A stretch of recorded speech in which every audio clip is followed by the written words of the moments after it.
Hello, this is Suzanne for the Chess Workshop. I'm going to explain to you 3 chess principles when opening a new chess game. This is ideal when you're learning to play chess and also to develop your skill. So, first principle would be to control the center of the chessboard. So basically these 4 middle squares. Now, when you control these 4 squares, the pieces have more ability to control more space on the battlefield. So let me show you with the knight. If I place the knight here, you can control 1, 2, 3, 4, 5, 6, 7, 8 positions. If I have my knight and started my knight over this side, I can only control 1, 2, 3 and 4 spaces. So you can see the knight has more of a limited area to control. So we firstly have to start by trying to get the pieces into the center of the board, like so with the pawns. The second principle is piece development, and this is where the pieces at the back on this back row need to work for us. Remembering we need to control the center of the board to start off with. Most of the time it's ideal to start with the knight before the bishop, moving to the center as always. So we would move the knight into this position. Then obviously the opponent would move their pawns into the middle, and then the knight would then go behind the pawn. So they are working towards the center to control the center of the board. Then we would move the bishop and we would move it, say, to here, which is just beside the center of the board. Okay, so I'm going to exercise the first 2 principles in an example game. So white starts. So the pawn would go 2 forward, and this is the center of the board that we're aiming for. Then the opponent would move the next pawn forward. Okay, then it's white's turn.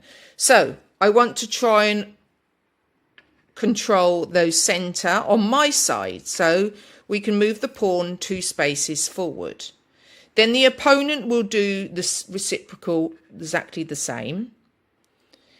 Then the next part is the chess development. So we need to use these back pieces. So always use the knights first, because they can jump over the pawns in front of them, and they have more control of positions, those 8 positions that I pointed out to you earlier.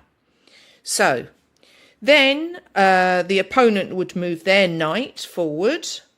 Then it's white's turn. So I would move my other knight to the center again, controlling these 4 squares. Then my opponent would move their black knight to the center. Then afterwards, now we move the bishops. So the bishops here, there's white would go first. So the white bishop to here, next to the center squares, and the black bishop also moves to this square. Then we would then move the next bishop, that would be ideal, to this position, and the black bishop to this position. Okay.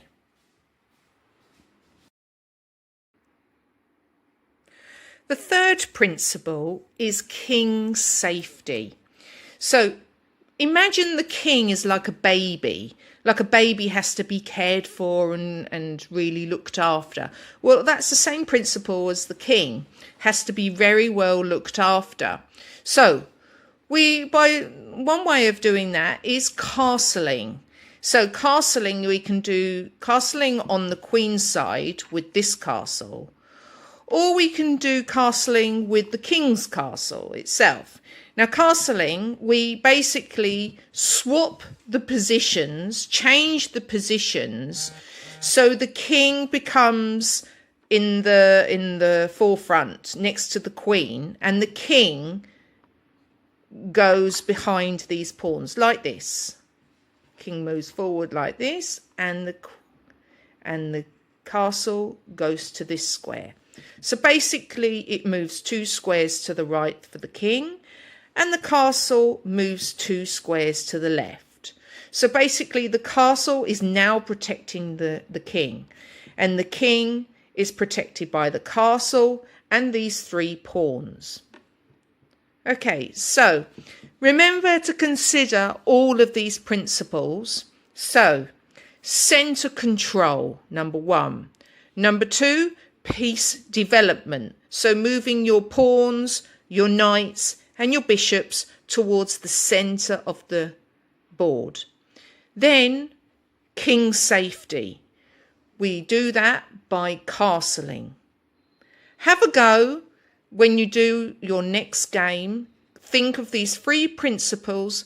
This will help you for the middle part of the game. Bye.